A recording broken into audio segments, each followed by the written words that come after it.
the way that I would get other investors money, I would find the deal, I would find the financing, I would do the GC work, and I would do the property management. And I would get 50% of the deal. All right? But that 50% was no fees. Because once again, fees are taxed at ordinary gain.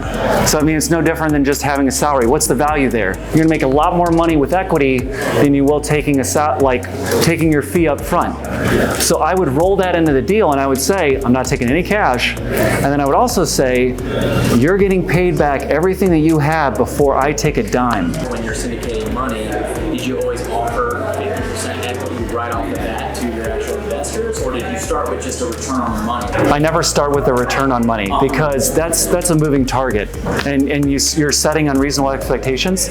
You know, I bring a pro forma to them and I say, look, after I do this, this is how much rents are going to increase. This is how much, based on comps, I believe this building is going to be worth. Right.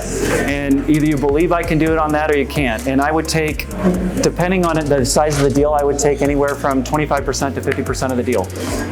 Just give you an example. You buy a building, you're giving them an 8% pref every single month. You refinance that, give them their money back, they're out of the deal. You help them out. They made a lot of money. It's much more advantageous to keep somebody in the fold, because if you continue to send them checks every single month, they're going to keep coming back. If I simply just get rid of you and throw you out like trash, and then I have everything to myself, I'm going to come along and I'm going to steal your investor. And I'm going to say, I'm not going to kick you out. You stay with me. We're a team. There are a lot of different ways to make money. You guys have your style, I have my style. That's why I'm just trying to pick your brain. We're just getting into it. You've been doing this a lot longer. My style is, I've made more money off of long-term relationships than short-term relationships all day long. And they've introduced me to more people, and then that mushrooms again, and then mushrooms again. So I'm focused more on the relationship than I am on the initial return.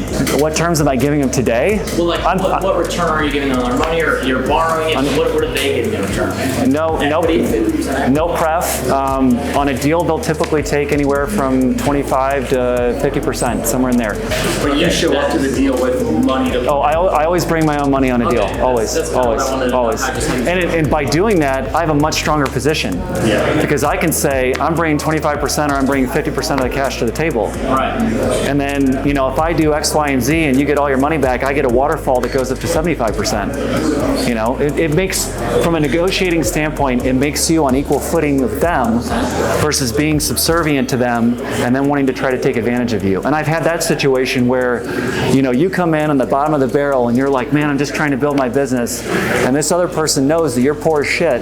They will take advantage of you all day long. But if you come in with a strong hand, you're going to be like, what the fuck are you going to do with me? I own 50% of this deal. I know how to make it work. You don't. Here's my question now, though. Yeah. What if you're giving them 20 to 30 to 40% returns anyways? Like, you're already beating the stock market. So when you have a long-term client anyways, without having to give them essentially equity, if they're down to just keep making 20 to 40% returns, It probably depends on the investor's end goal too. Some people want their money back. Yeah. Do you do it? Yeah. No, I mean, there's one investor that I work with that wants his money back in 5 years. I only do a couple deals with them. Okay. Every other one, I say, I want to hold this as long as possible. And if the first thing they tell me was, I want to be out in 3 to 5 years, I go, you know, pleasure meeting you. It's not going to work. Okay. Yeah.